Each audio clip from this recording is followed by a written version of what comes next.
Hello everyone, just Gordon here and welcome back to another Planet Zoo tutorial. Today we're taking a look at how I make netted enclosures in my Key Park Zoo project, specifically how to turn an enclosure of any shape into a natural looking aviary. This is definitely not for the faint of heart. The process is long and tedious, it takes a lot of time, but it does end up looking really good if you ask me. As usual, I would recommend watching through the entire tutorial before you start building, just so that you get a good idea of what you're getting into and you can plan your build accordingly. The difficulty of making this type of aviary definitely lies in the any shape part. So if you want to build something that's a little easier, you could try making an aviary that's more symmetrical or has some geometric or repetitive shapes, more like the angle snap angles, if you get what I mean. You can still use the techniques in this tutorial to help make the netting, but those kinds of shapes allow you to copy and paste the netting more, which will save you a lot of time, well, making netting. Alternatively, you can also choose not to fill in your aviary with mesh and just having the ropes like this. That still looks really good, and a lot of people do it that way to make convincing aviaries. Anyway, if I haven't scared you off yet, let's get started with the actual tutorial. So for this tutorial I built two aviaries. The first one was a bit of a more simple build, and it doesn't cover all of the use cases basically. So I'll just be showing you the process of making the second one, as those steps will apply to just about any aviary that you can make with this technique. You might be wondering why the first aviary was easier. It boils down to two reasons. First of all, the top of it is completely flat, meaning that we can keep the netting of the bottom straight and only have to slope up to the top, which is a bit simpler. For instance, this allows you to just use align to surface when placing the mesh, which you can't do if the sides aren't straight. And reason number two, this aviary only has one central beam, which means that we only have to worry about the triangles between the edge of the aviary and the beam itself. We have none of these awkward sections in between the two beams, which are a lot more difficult to build. Instead, each section in the netting in this aviary has a straight, non-curved side that we can easily line our mesh up with. Just to give you an idea, this aviary took about 2 hours to complete, and the second aviary took around 4.5 hours to complete, because in this case the tops aren't straight. I made sure to make them as rickety as possible to really show you that you can make anything work with this technique. But that does mean that you need to line up your mesh with that slope. We also have two support beams holding up the netting, which means that we do have these two sections which have 3 curved ropes on each side, and that's a lot more difficult to fill in the mesh for. So as you design your aviary, you could keep in mind what challenges come with what kinds of shapes. Flat tops take less time than angled ones. If you have more sides to your aviary, you will have more ropes, more sections, meaning it will take more time, because each of these sections takes time. One large section would take less time than 2 small ones. More support beams makes your shape more complex as well, so that adds time too. And an interesting one to keep in mind as well is the steeper you make your rope go, the more it curves, the more time it will take, because you need more planes of mesh to be able to follow that curve. The second aviary that we are going to build in this tutorial is relatively flat, so I only needed 2 or 3 planes as opposed to the first aviary, which needed 4 of them. You can keep all of this in mind during the first step, which is to prepare the shape of the entire aviary. In fact, I would recommend you build the entire enclosure, including all of its furnishings, basically everything except for the netting. So basically, don't do what I did. This is just to be sure that you won't want to change your enclosure anymore, or that you will risk having to redo the netting if you do decide to change the shape.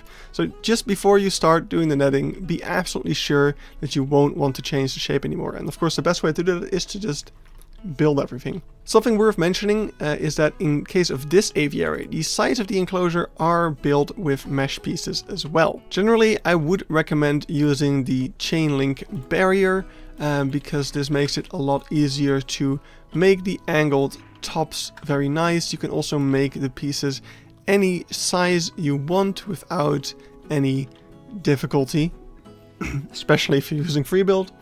In my case, this enclosure is not built on top of terrain, it's built on construction pieces, so I cannot use barriers here because they would just show through and be in this bottom part as well. So yeah, I had to use construction piece mesh for this. So that's all the preparation stuff. Once you're absolutely sure you know you won't change the enclosure shape anymore and are ready to work on the netting, it's time to put up some guides of where you want the ropes to go. So it's time to stop looking at the finished product and let's go into the process of actually building it. So the first thing you want to do once you're happy with your enclosure's layout is to put up some guides of where you want the ropes to go. I'm taking an 8-meter beam for this, which are nice and long, and we'll be attaching that to the center of the top of the supporting beam. As you can see, I put the support beam at an angle because aesthetics, so make sure that you're aligned with the center of the top, which is where we want our ropes to go to. Then make sure to align this beam to the world axis so that it's nice and straight, and then put it on its side. Now move it down a bit so we can make it intersect with the side pillars.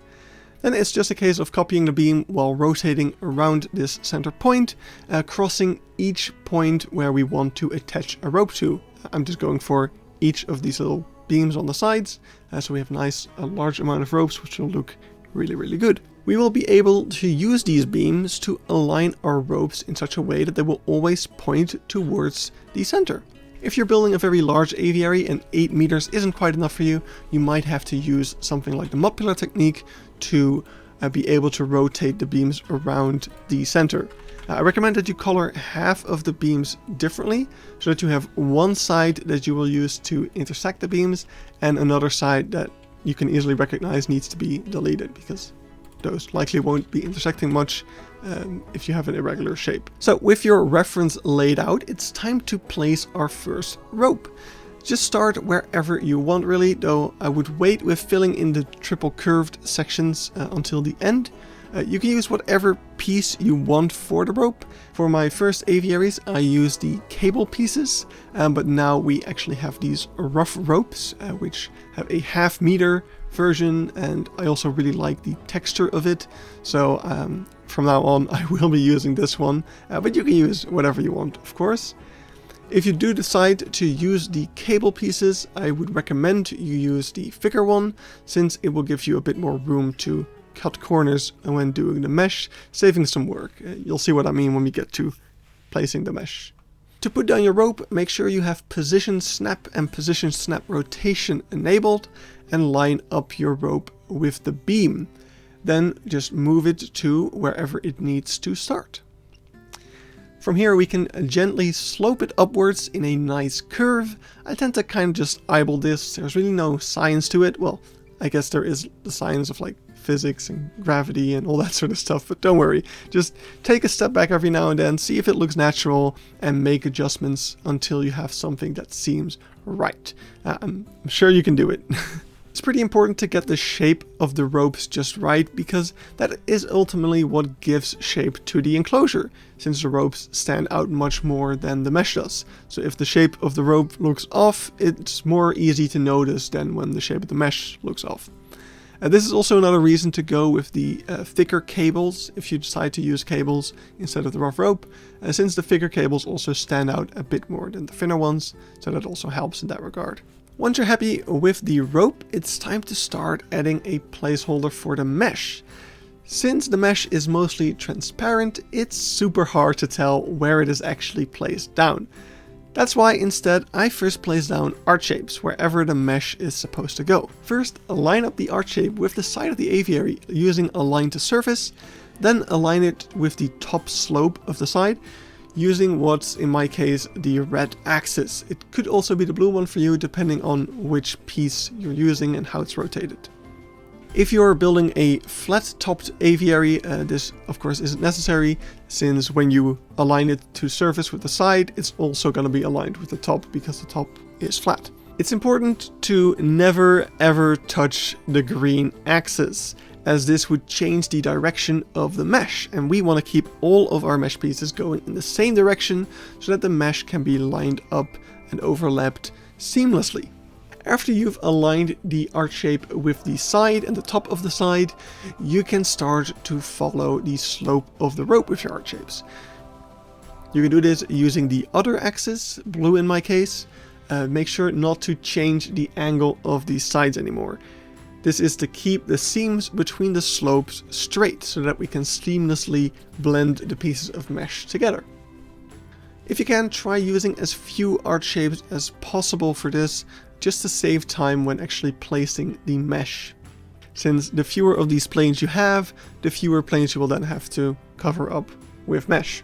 However, it is important to make sure that the rope is always partially sunken into the arch shape. Not sunken in all the way, we still want to be able to see some of the rope, but you don't want it hovering above the arch shapes either. Note that the steeper your curve is, the more arch shapes you will need to accomplish this, the more you will need to sink in the rope, which is why steeper slopes are a little bit more time consuming.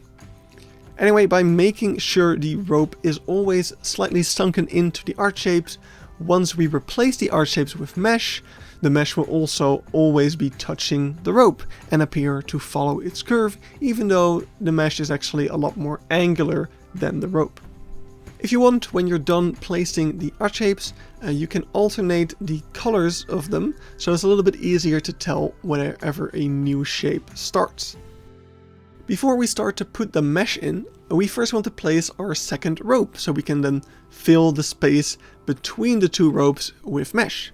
So take another rope piece, line it up with the corresponding beam, and now we need to do the opposite of what we did when we placed down those arch shapes. We have to curve our rope upwards, making sure that it's always sunken into the arch shape at least somewhat. Since the curve of our arch shapes is a lot more angular, it can be difficult to keep your rope curving naturally. So do make sure that you remove the arch shapes every so often, just to check if you still like the shape of your rope, or if you want to make any adjustments to either the rope or the arch shapes.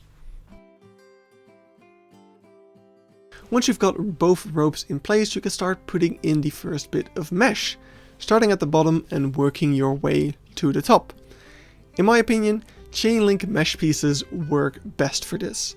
The square mesh pieces don't work all that well on diagonal angles, and they stand out even more when they stick out a little bit. The netting pieces from the Oceania pack, while they look amazing, they don't come in a ½ meter size, and they can't be overlapped to fill in gaps, making it pretty much impossible to do netting like this with them. So chain link it is.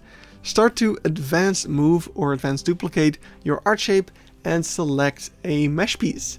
It will now be aligned with the arch shape, just how we want it. We just need to rotate it in place and try to move it up so that it just barely covers the top arch shape, and also will be nicely aligned with the ropes.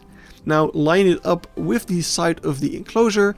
I put these beams here at the top so I can move the mesh around in there a little bit more freely, but you could also line it up perfectly with a piece of mesh if you would have something like that here. But from here we can start filling in each arch shape section between the two ropes with mesh. So work your way around with the chain link, overlapping pieces to fill gaps where needed, and on the sides I personally prefer to have the mesh sticking out a little bit over leaving gaps on the inside, but you can do whatever you prefer, of course. Once you're nearly at the line between the current shape and the next one, you can stop and you can try to adjust the next shape so that it starts perfectly where your last mesh piece ended. That way you can line up all of the mesh pieces as seamlessly as possible. And then you just repeat the same process for the next mesh piece. So you line it up with the previous one and you keep going upwards. Once you get to the tip of the aviary, of course, it's going to be impossible to make the pieces fit because they're just too large to fit in these narrow points. I tend to just come back to the tips once the aviary is finished and fill in the tops as good as possible, so you can leave them open for now. Another bit of advice for filling in mesh is that if you have a long stretch where like half a chain link circle is sticking out, you can try shifting over the whole row by half a circle like this, but you can no longer overlap the pieces between this like half seam. So you can only use it in a couple of instances, but it can definitely be helpful in making it look a lot more clean. Now that we have one slice of the aviary finished, most of the rest is just a case of repeating that same process for every triangle with a straight edge. Add arch shapes, add a rope, replace the arch shape with mesh, etc, etc, etc. If you're building an aviary with only one beam, you'll eventually get to a point where you'll have ropes on both sides of the triangle, but no arch shapes in there yet. The easiest thing to do at that point is to just line up arch shapes between the two ropes as best as you can, while sinking both ropes into those arch shapes, and then replacing the arch shapes with mesh as usual. You probably wouldn't be running into this if you're working with multiple beams, as the last pieces I recommend you doing are those triple curved parts between the beams, so you'll need to fill those in anyway. So yeah, once you've repeated the process enough times and you have all these straight edged triangles filled, we can start working on those awkward triple curved ones. I find it easiest to keep them for last and then shape them to the curves of the other sections. So add a final rope between the two support beams, or however many support beams you have if you decided to add more than two. And now we are going to once again fill these sections in between the ropes with arch shapes first. Pick any of the sides, it really doesn't matter that much, and line up your arch shape with that side. Just like when aligning mesh with an arch shape, you can do this by starting to advanced move or advanced duplicate one of the rope pieces and then clicking an arch shape piece, and it will be aligned with the direction of that rope. Again, don't touch the green axis. We want all the arch shapes to be facing the same direction so that mesh pieces will line up nicely. So just using the blue and the red axis, try to get your arch shapes in place, following all three of the ropes curves nicely and sinking all of the ropes into the arch shapes. Preferably using as little arch shapes as possible once again to make our life easier when placing the mesh. It will take a lot of finicking around to get it right. It was the same for me, as you can tell, but eventually I did manage to get it down to just a couple of layers. Don't worry about the fact that the seams between the arch shapes are now diagonal. That's nearly unavoidable in this instance. So this is the shape we were able to end up with, mostly because we have quite a small aviary, right? If you have a much larger aviary, like this one, you will need a lot more pieces to fill in that gap and still maintain a smooth curve. So just keep that in mind, do whatever works for you. So once you have all the arch shapes in place, it's the same as before, just start placing mesh over the arch shapes. On the diagonals between the two arch shapes, just line up or overlap the chain link from both pieces to help the different angles kind of blend together a little bit. When doing this, it helps removing the arch shape that you've already covered up with mesh, so that you can kind of see how your two planes of mesh line up a little bit better. But yeah, then it's just a case of doing this and until you're done. Once you remove all the arch shapes, you can still make some minor adjustments if you feel like some pieces stick out too much.